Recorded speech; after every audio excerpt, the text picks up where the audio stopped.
Well, happy, what is it, February, everybody. Here we are again for another live chat, another fun session with this wonderful thing called painting and the way we can make paintings more wonderful, maybe ways that we can make them much better than just good, above average, better than above average. Anyway, so if you're signing in now, or if you're checking in with us, go ahead and members, let us know that you're here. Give us a howdy and tell us where you're coming from, and because we always like to see where people are from. We reach out into the entire world with these live chats and with our regular videos, which I think is just a miraculous thing that we can do that. So before we get started, I'm going to give you just a few reminders and give everybody time to come in and get settled in. Have we got the chat going, Roger? Yeah, it's going. Okay. I don't know why. You're not in sync either. Huh? It's not in sync? It's not in sync. You mean I'm talking behind myself? I don't know. I think it was when they asked for another setup stream. Shall I continue to talk, or are you going to cut me off?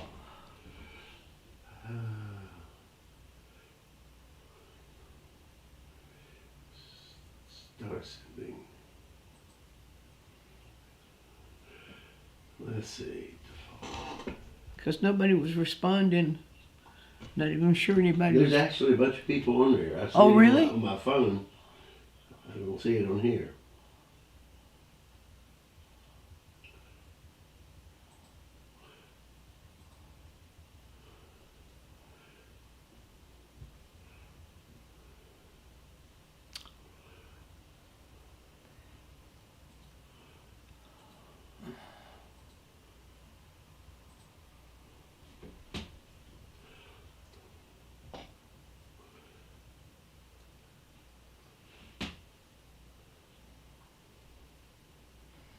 Am I on the screen as we're going through? Yeah. I'm still on the screen? Yeah. And I'm sitting here just looking like a... Huh? And we can hear you. You can hear me sitting here saying nothing, looking like a knot on the log. The problem is that I can't see whether anybody's responding, and Roger can, and so I'm sort of going blindly here. So if any of you are sending messages, I can't see the messages right now. So I'll wait until Roger gets it corrected over there. Meanwhile, I want to remind you all that the Academy is there and thriving. DianeMizeAcademy.com, and this is where you can get full-length courses. And the courses are, I think we have about over 20 courses now, and I'm adding a new course every month. So these are full-length, and when you finish the course, you will get a certificate acknowledging your completion of the course. So if you haven't already checked out our courses, go over to DianeMizeAcademy.com and check the courses out. I'm still not seeing anything, Roger. Is anybody on the chat? Yeah, I was going to try to fix it, but I'll tell you what's going on. Here's Candace says hello from Omaha, Nebraska. Elaine says hi from New York. Cheryl Silverman says hi, Dan and Roger. Patty Cotton, hello from Riverside, California. Mary's Art, hi everyone. Candace Hartley, hello from Omaha, Nebraska. Eleanor, hello from PA. Judy Jones, hello from New Orleans. And there's a dozen or so more. A dozen or so more. So we got lots of people there, and I can't see anything except a screen that's with stuff written on it. So I can't see you. I don't know you're there, but I'm glad everybody's joined. All of you are joining in. I tell you what, why don't we go ahead and, do you need to reset something? I think so. Okay. Okay, folks, hang on just a minute here. Try and restart. Okay.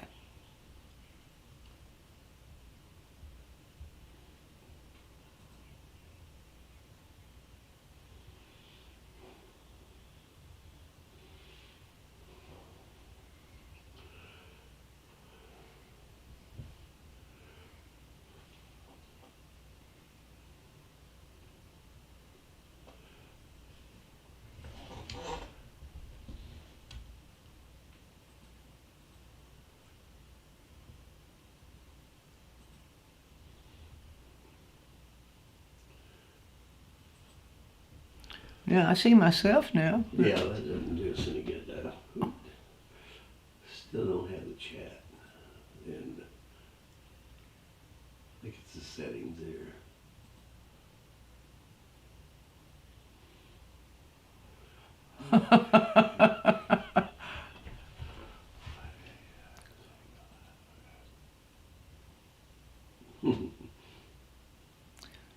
What happened there? Did we sign off and just sign back on again? Trying to. Whoa, all right, I see it now. Okay, I hope you're all still there. Did it go off for a minute? It's a few seconds delay here. Okay. Good to see all of you. My goodness, I see that list from all those places. All right, I think we're in, if everything else is in order, yep, looking good now. Looking good. Good to see you all. Sorry about that little glitch at the front there. I never know what's going on. Roger's controlling Roger's at the control, and I just am the mouth of the things. I'm out of control. Who's out of control? I'm out of control. Roger's out of control, and I'm just sort of hanging on. Okay. All right. Why don't we just get started? We want to do some emphasizing with color. Am I still out of sync? See, who was it? Somebody, Rich was it said was slightly out of sync. Am I still out of sync, or am I in sync again? Yeah, it's out of sync. Oh, it's out of sync. Okay. All right. Well, I guess we'll just have to put up with that. Why don't we go ahead and play the video?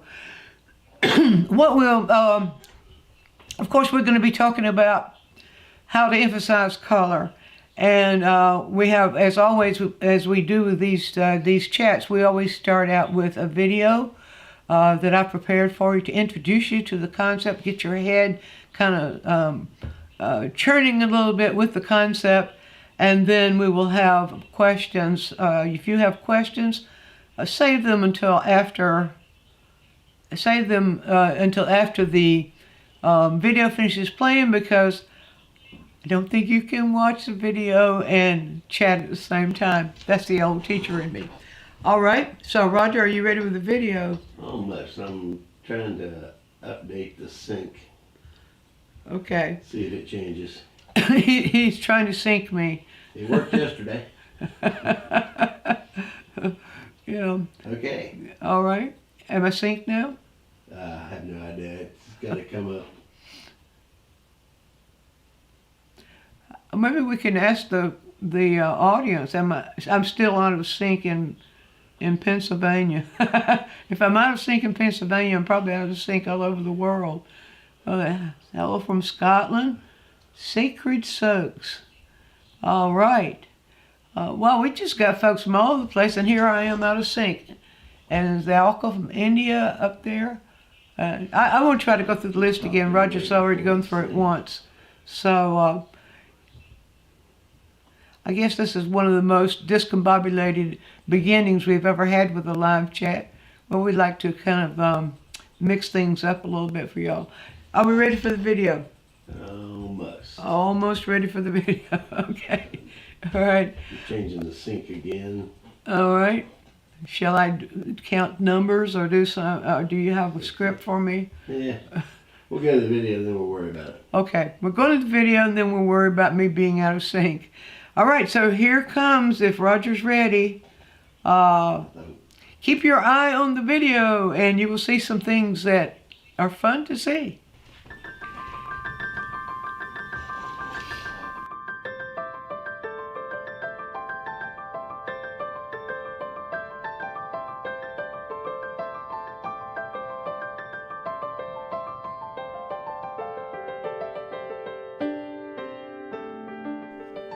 Did you know that there are at least 4 ways you can enhance colors in your paintings? Here's one of my paintings. We see only variations in value, hue, and saturation of yellow, green, and blue, violet. These 2 colors work well enough, but focus your eyes right here. Now watch what happens just in this area when I add red-orange to the mix. The red in the red-orange brightens the yellow-green, and the yellow in the red-orange brings out the yellow. Let's do that again. Now, eyes focus right here. Now watch. Now I'm adding more red-orange to show what the painting is really like. I didn't take away any green or yellow-orange, but our perception tells us I did. The green in the yellow-green and the red of the red-orange are enriching each other, and the yellow is harmonizing them as well as emphasizing the violet in the blue-violet and the red-violet. This is just one example of the many ways we can emphasize color by using it according to the way color affects color. There are 4 ways we can emphasize color. We can add a stronger saturation to a dull color, or we can repeat the color within other areas surrounding it, or we can adjust the value around the image that contains the color, or we can surround the color with its complement or with other colors that have its complement in them. Let's use this photo of a cardinal sitting in a kind of a dull environment to show you how that works. We can enhance the color of the cardinal just by capturing a little bit of this red and enhance the saturation. We just raise the saturation a little bit and just add it into these little areas right here. We don't have to add much. Just by adding that little bit of saturation back into the red, we enhance the color. So that's one way we can do it. Let's take that away. Now, another way we can enhance the color is by repeating the red we see here in other places in the environment. We wouldn't want to make this look unnatural. But what we can do is to repeat red, maybe in a lower saturation in the limbs like this, and you can see how the bird actually feels brighter just by repeating that red around the bird, around his environment. So there's the second way we can enhance that color. Let's take that red away and look at a third way we can enhance the color. And one thing we can do is simply to lighten the environment around the bird, or we could darken the environment around the bird. When we increase value contrast, we can enhance color. So let me show you what that would be like. Let's just add some light in here, and you see already the bird is more pronounced. The color in the bird feels stronger. Now we can increase that even more. Let's pull out a little bit more of that light. Let's pull out some light right here, right around the bird. We'll take a little bit more of this away. We don't want it to feel unnatural, so we can blend that out and continue that right here so that we don't have it feeling like we did it. In fact, we can do some more of that right down in here. Just give it a little bit more value contrast, making the light around the bird lighter without creating kind of a false impression in the surroundings of the bird. You see already we've made that red in the bird feel brighter, feel more red. Let's go back to the original setting for the bird. Let's see what happens now if we add to the surroundings the complement of the bird. All right, so we see that the color of the bird is red, leaning towards red-orange. So that means if we add a little bit of blue-green to the complement, you see how that enhances the bird.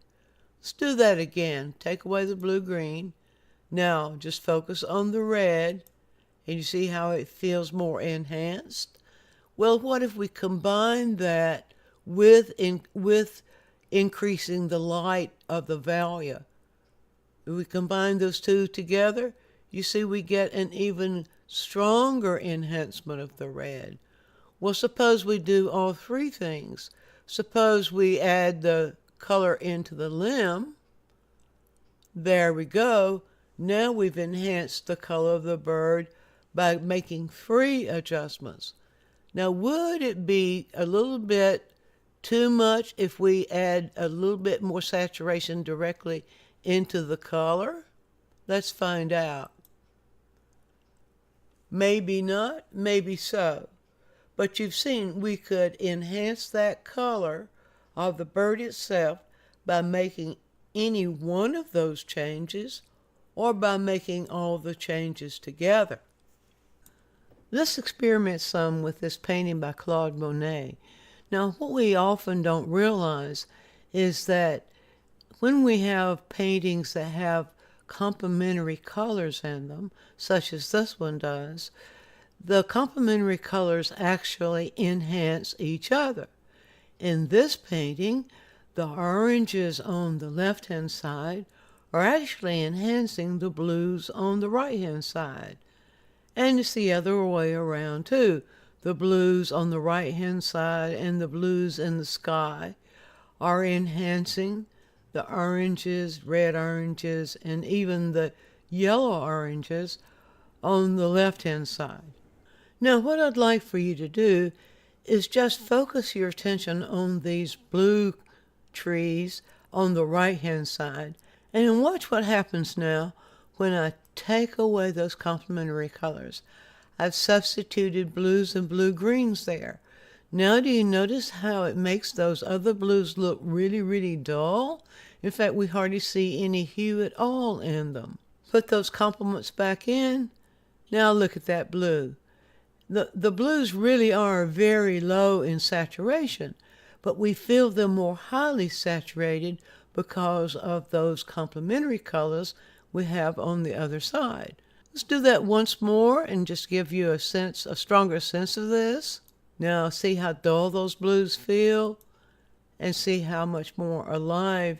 And really we think we feel them more saturated than we actually do. It's relatively easy to adjust values, and it's relatively easy when an area is dull and we know that we can add a bit of complement in that dull area in order to enhance a color. Relatively easy to reach for the complement of an image's color. But the principle of using a complement or colors that have complements in them to enhance color often gets ignored. So let's explore that for just a moment. Green and red are, of course, two very common complements that get used in paintings.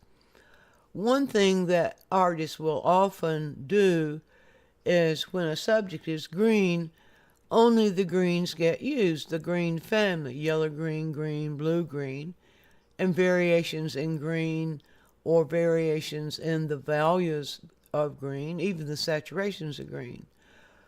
But the master artist knew that if we reach over into any of these colors that have red in them, that will also enhance the green.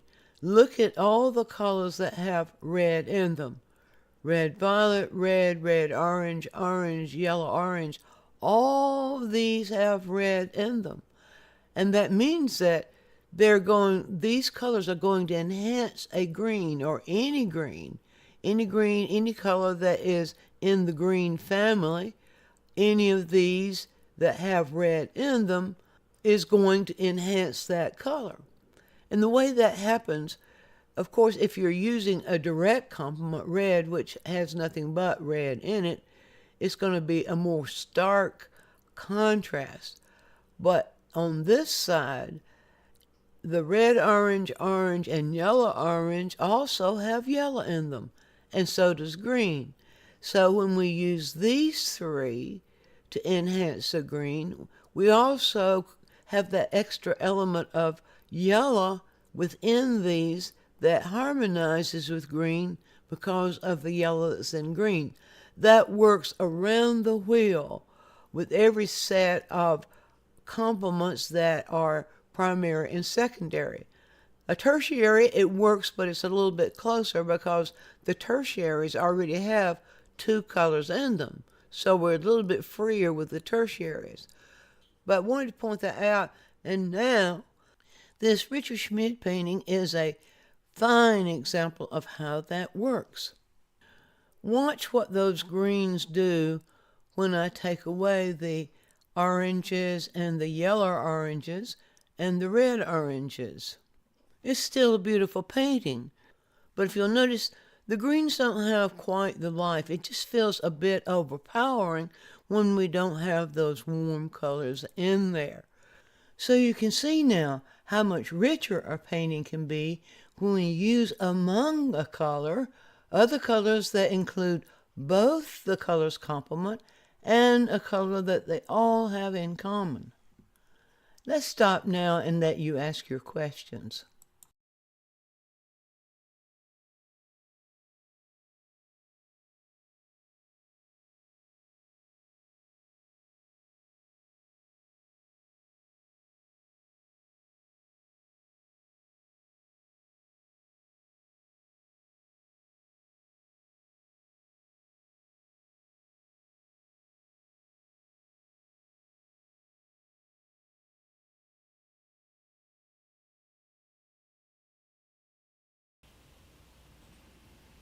All right. If I'm still out of sync, y'all, I'll try to cover my mouth or something, or maybe you could look above or something. But I think if we could just keep talking about this, we'll make the whole session about being out of sync, and that's not what we're here for. So, so if you have any questions now, it's time to ask them, and I'll do my best to answer your questions. You know, the thing about the emphasizing color is it's not necessary. It's how our eyes are seeing color. That when I was showing you that Monet painting, for example, and the blue tree, the trees on the blue side, when you're looking at the two colors together, the oranges, red oranges, yellow oranges on one side, and the blue on the other. When we look at those two colors together, we're not aware. We really think that blue is bluer than the colors he actually put there. But then when we take those warm colors away, and you see the more saturated blues on the other side, you see really how desaturated the blues in the trees on the right hand side really are. And it's just amazing what we can do with color to emphasize one color without touching that color. So I really showed you that when I was showing you those 4 ways that we can emphasize color.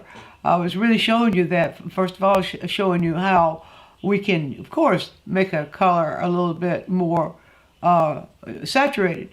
But that doesn't always answer the question. Sometimes the situation is, if you make the color more saturated, it just feels it feels out of character. It doesn't feel right within the atmosphere that whatever the image is located.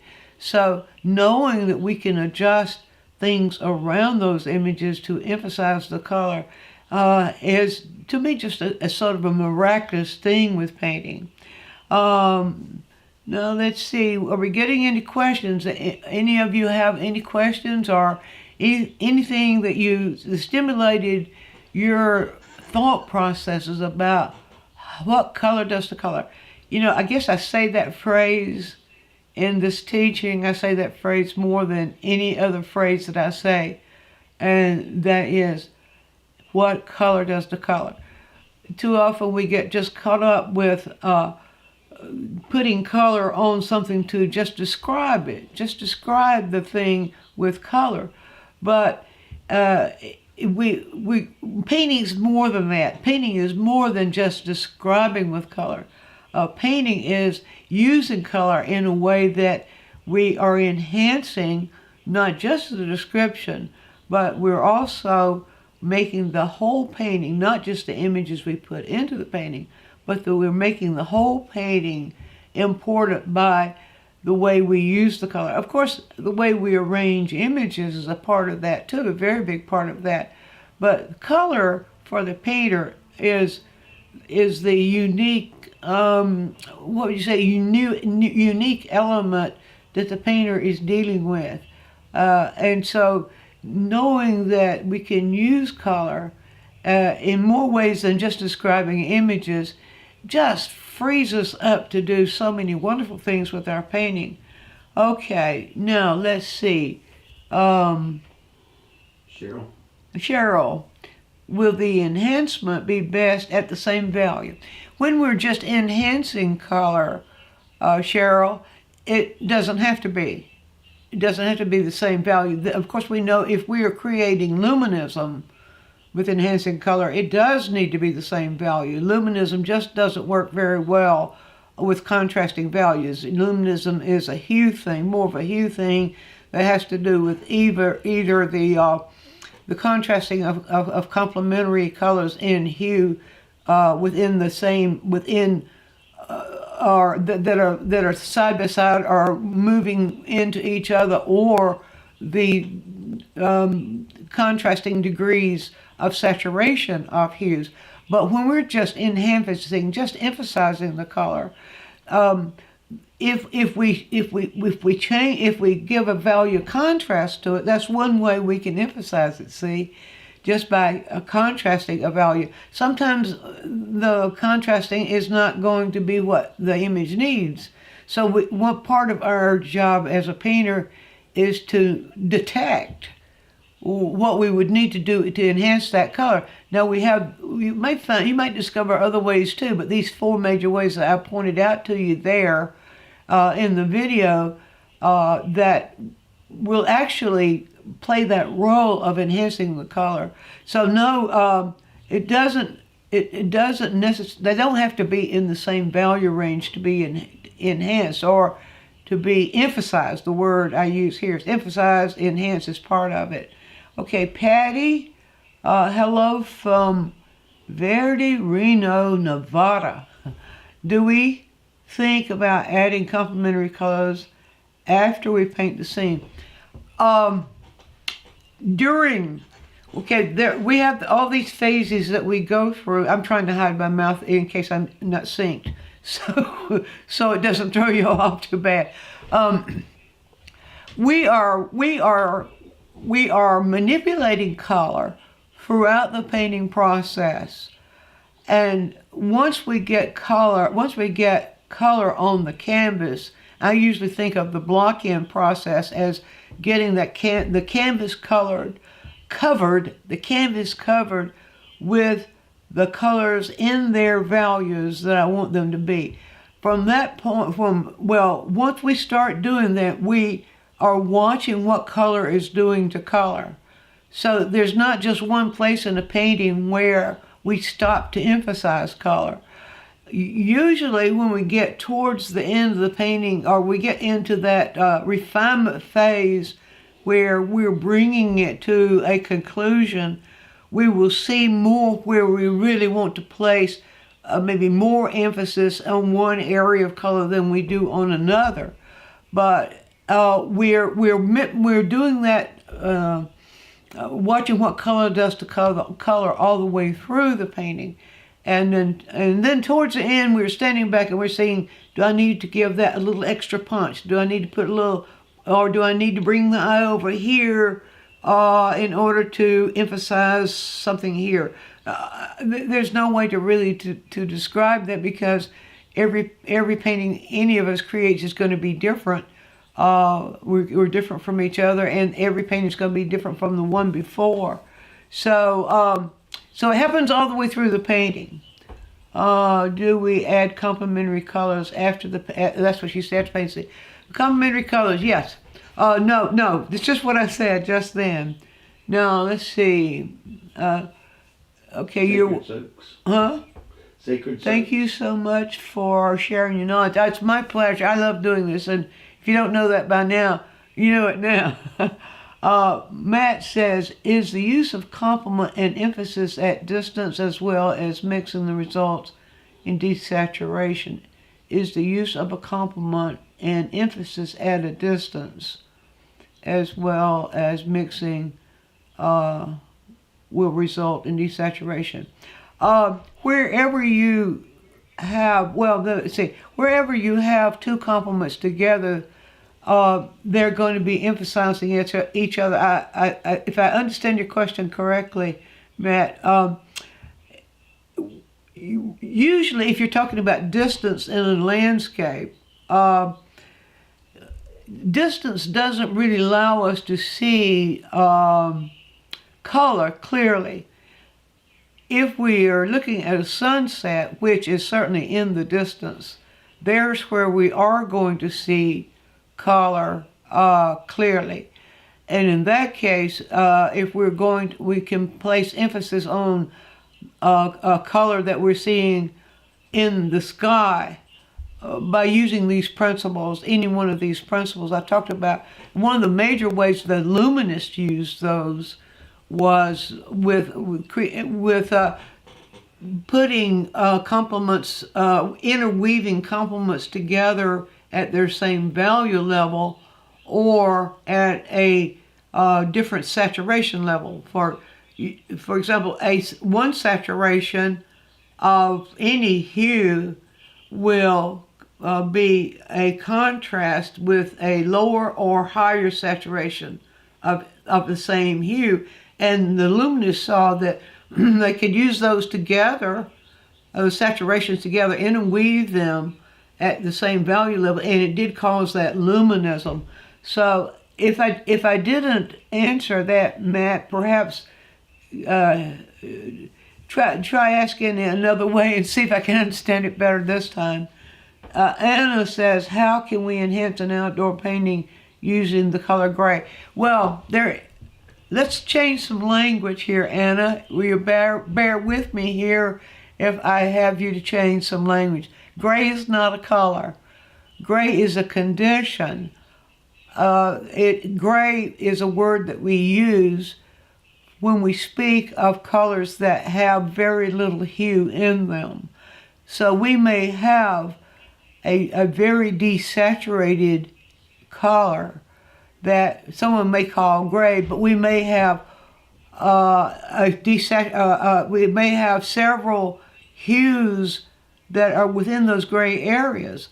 For example, if you have a desaturated orange, kind of like, let's see if I can point to the sky. Oh, there we go, right up there.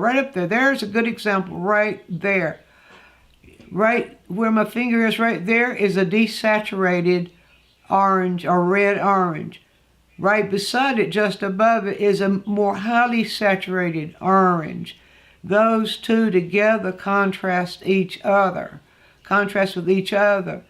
And if you squint, you'll notice they're pretty much in the same value. This one gets more light at the end, but as this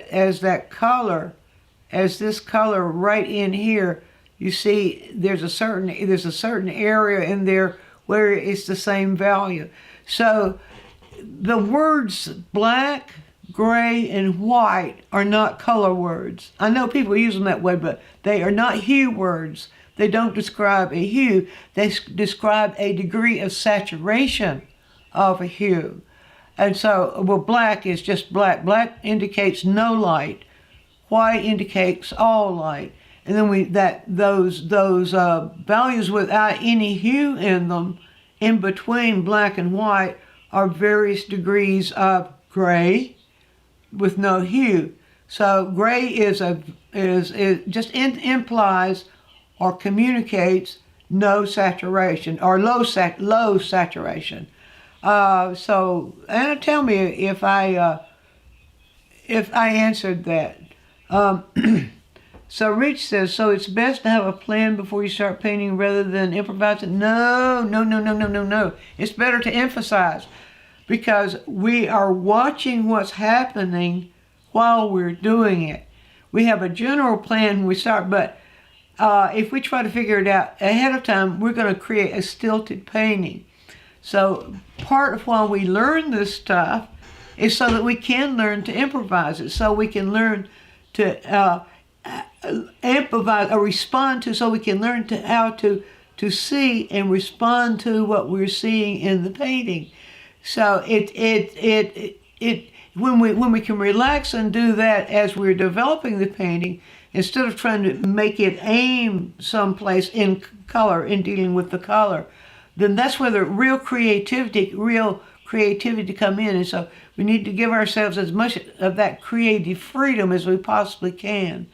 So is that Jean says, just now joined the chat. The painting behind you is awesome. Is that actually a painting? Pixabay. Is it Pixabay? It is a graphic. It's a graphic from Pixabay. Yeah. We don't know who did it. Pixabay.com. No, I don't. Okay, we do this. Pixabay.com is a place where they've got all kinds of images available that are non-copyrighted. They're what do we call it? Public domain. Yeah. Yeah, and we get a lot of our illustrations from there, and that's where Roger got this. So yes, it is. It's lovely. Colleen says, how does the rules of color emphasis change when creating non-objective painting or something abstract? Can I help you change some language there, Colleen? Can we delete the word rule?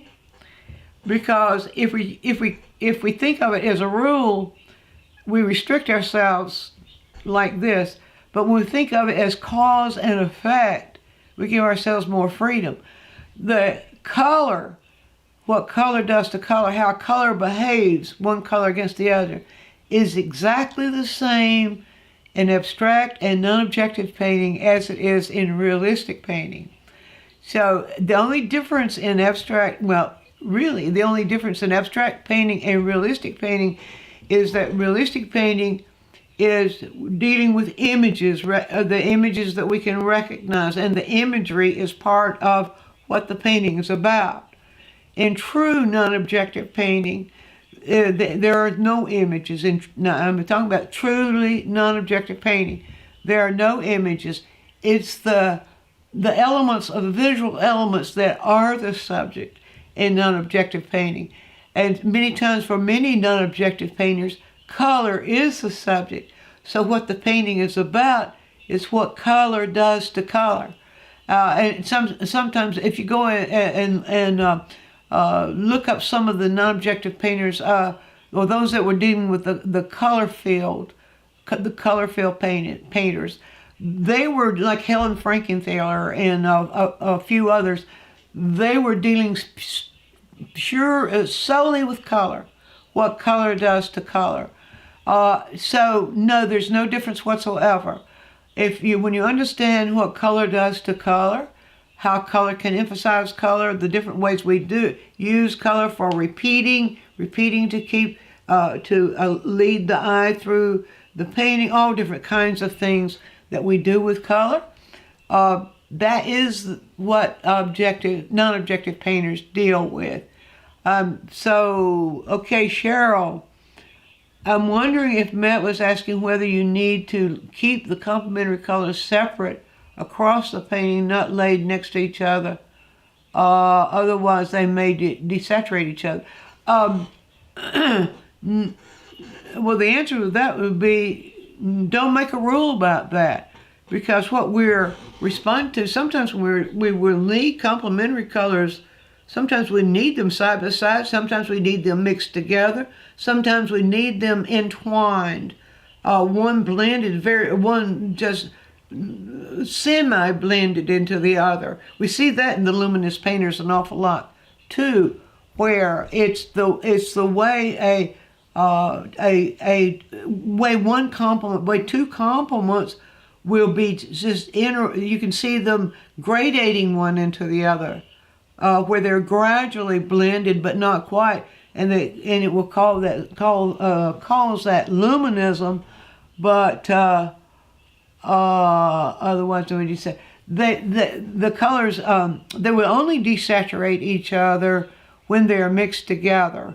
And the degree to which they desaturate each other, I'm talking about complements now, the degree to which they desaturate each other, it depends on how much of one goes into the other. So remember that when we're working with color, we're working with mixing. When we mix two colors together, as well as placing colors in together, or placing colors in various vicinities throughout the painting. So what this lesson is about, it's more about placing the color in vicinity, how one color is going to affect another when it's in the area of a color rather than mixed in with a color. I don't think I made that clear probably at the beginning of the video. Let's see, Cheryl. Okay, now what was next? Observing John Singer Sargent's paintings. Who is this? Adler. Observing John Singer Sargent's paintings they look just freely painted in the alla prima style, while the faces perhaps move more in layering technique. Can you share your observation about his technique? Yes, well, alla prima doesn't mean that you're not manipulating color. John Singer Sargent did paint when he was painting from his own impetus, not doing commissions. That's where we see the real masterful work of John Singer Sargent. We see it in the commissions too, those portrait commissions that he did so many of. But I'm thinking right now the one, of course there are several that are really stand out, but the one I'm thinking of now is the one that is called The Oyster Gatherers or Fishmongers. I've seen several titles. He actually did two versions of that painting. It's alla prima to the point that he's not picking at it. In other words, John Singer Sargent knew color. John Singer Sargent knew color like a chef knows ingredients of cooking. And he didn't have to think about it. He knew it so well he didn't have to think about it. But he was using color masterfully. He was using color according to what color does to color. And if you look at that, the painting I'm talking about that's called The Oyster Gatherers, you could say there he is only using a palette of two color families of the blues and the oranges, and he's using variations in value. He's using variations of those. He's using variations of the colors and the orange and colors. You see where it goes toward the yellow oranges sometimes, and it goes toward the red oranges and other times. You can see in the blues how he's done the same sort of thing. Like the blue in the sky goes more towards the blue that leans towards green, and then the blues in some of the clothing, if I remember correctly, goes into a deeper, almost towards violet blue. So he's using color to guide your eye and to allow so that your eye is one color is pulling your eye into another color, into another color. That's one way we use color beyond just pure description. So alla prima alla prima has taken on a number of meanings. It used to just mean paintings completed in one sitting, but it has come to mean a more direct approach where the painting is more spontaneous rather than being layered and layered and layered and layered and worked on and worked on and worked on. Where in his work, most of the studies that we have of his work, we can see it's very, very spontaneous. You almost feel alla prima in the fact that you can see the strokes but the more finished work is a little bit more deliberately put together. So I think the word alla prima,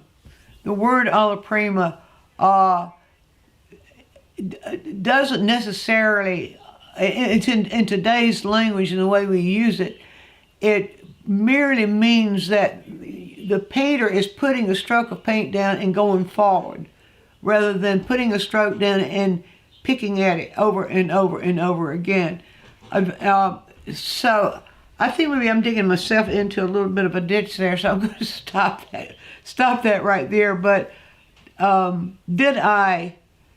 If I didn't answer your question, or Adler, tell me, and I will see what else I can do with it. Let's see. Okay, good, Matt. You said that's what you were trying to say. All right.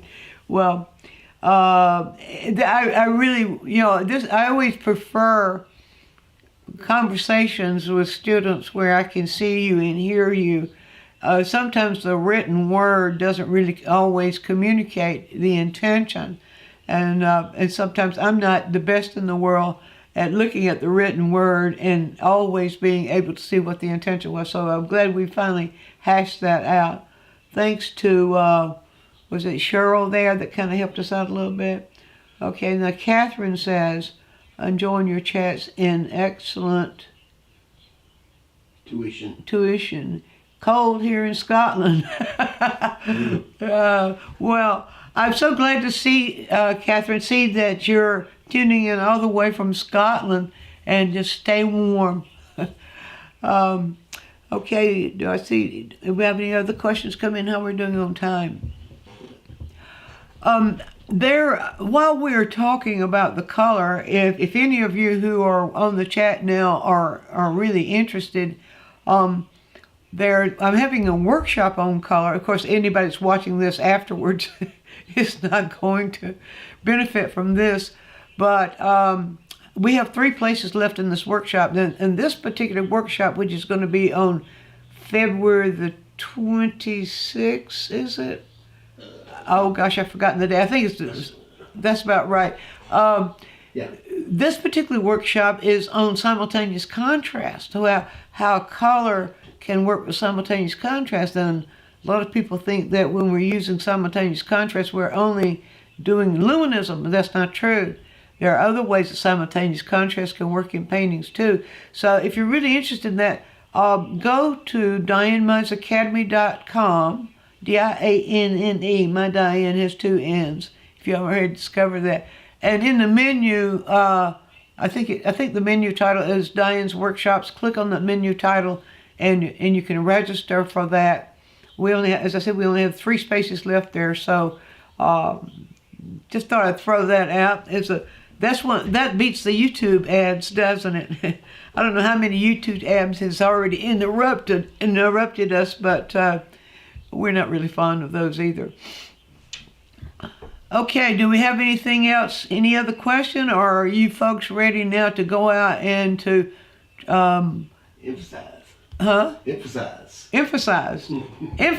Yes, quite emphasize. Here's the thing about it.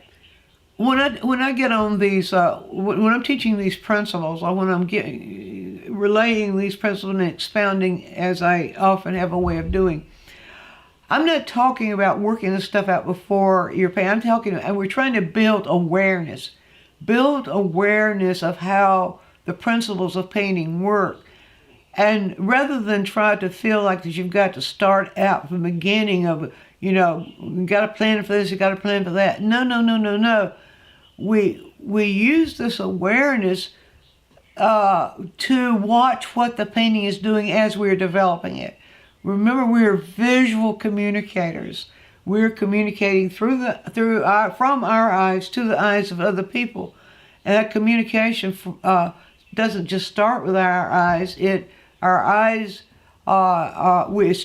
Starts with ourselves as people and as artists, and we communicate, and it goes through the eyes of other people, and it stimulates things within the other person. It's a beautiful thing. It just works the same way as with music.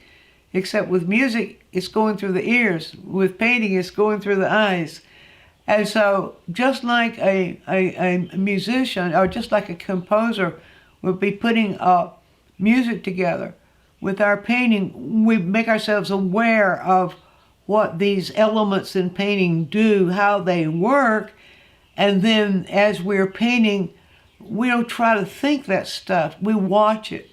And we watch it, and with the awareness that we build, more awareness we build within ourselves about how these principles work, the more, the better we can make our paintings work too. Because once you become aware of something, you'll never forget it, especially if you keep using it. Let's see, what else do we have there? Oh, we got Super Chat. Super Chat. Thank you, Adler. Super Chat. Not a problem. So grateful you did this. Let's see. Please, Barbara, please talk about underpainting. Please talk about underpainting to tie everything together. Underpainting. Thank you for bringing that up, Bobsy.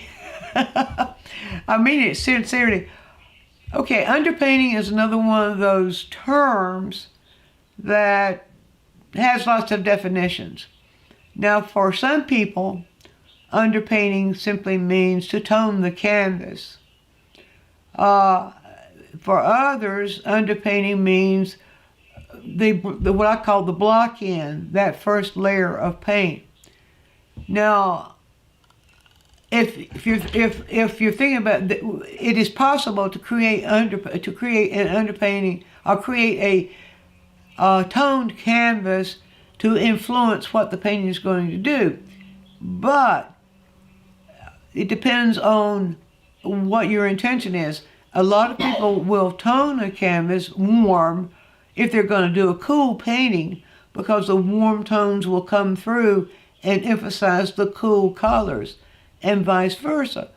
But so there's one aspect of underpainting, and that can go in all different directions. It's simply it's another way that what color does to color. Because if you have a toned canvas that's toned, say in some of the tones that you see behind my head here, but you're going to be using more cooler colors intentionally. Even a snow scene, for example, you will notice that as you're putting those cool colors on, the warmth of that toned canvas is going to emphasize the hue of those cool colors.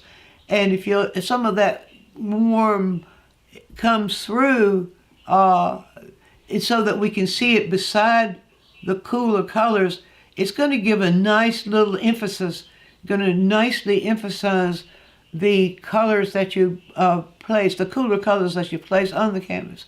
So there's one thing. I hope that was clear. The other thing is what I use block-in for as underpainting. Now, the way I use block-in, and the painters paint so many different ways, and so there's no way to discuss every way every painter paints. But the way I use block-in is I'm simply placing the colors at their values where I want them to be. That block-in, I'm not really concerned with what it is so much as I'm concerned with where the color's going. I want get that stage set. So my main concern when I'm doing that is to show what the light source is doing, show how the light source is influencing the colors in the areas where the light rays are hitting, and show what's happening into those colors in the shadow areas. And so I just block it in, but I think when we're using the underpainting, one of the important things, if you want to maintain control of the painting, one thing is try not to let that paint pile up. Put just enough paint on the canvas to cover the canvas in that underpainting, and then you can, especially if you're painting alla prima, where you continue to paint at the underpainting while the underpainting is still wet, which is what I do because I love working that way. But you put that, you don't let that layer of paint build up thickly in that first layer, because if you do, it's going to make it very difficult to get those other colors to work as you place them on top and work them within that color. So I don't know whether I answered the question, Bobsy, the way you asked it, but you said as underpinning to tie everything. If you place if you're doing block in, and you play, and if you, as you're developing your block in, your intention is to place colors where you want them to be, in the values that you want them to be, that will tie the painting together. It will keep it from looking piecemeal. Now, I know there are some people who will start in a little area, finish that little area, and then finish the next little area to the next level. I don't know of any of the master painters that use that process, because all that doesn't allow the whole painting to develop together. So I better not get too deep into that, because I'll get myself in. I get some nasty emails. Well, I don't mind nasty emails. I usually just delete them. But anyway, okay. Oh my goodness, we're getting close to the closing time. Let's see. Mary Ellen says, wait a minute. Thank you, Diane. Oh, Adler says, thank you, Diane, and you're welcome. And Patty says, it worked out. Grateful to be here and learn from Diane. Wonderful. And Debbie says, it seems as though you've covered in this lesson, seems like what you've covered in this lesson will help a lot, particularly when I'm struggling. Working on a seascape and it appears to be flat. I think this, yeah, watch what the color does to color. Go back and watch the video that we did again in review what I was telling you there. Always use the color wheel as your guide. If you use the color wheel as your guide, it tells you what color is going to do to color when you learn how to read it. And if you don't know how to read the color wheel, go to the Academy and get our free course on how to read the color wheel. We try to cover you in every way we can. So the Mary Ellen says, it just occurred to me, what did you do there? I can't see it very well. It just occurred to me. Huh? I was bringing Caldwell up. Oh, it just occurred to me that we've never talked about doing a block-in for non-objective painting. Is that something that some artists do or have done? Oh, yes. Oh, yes.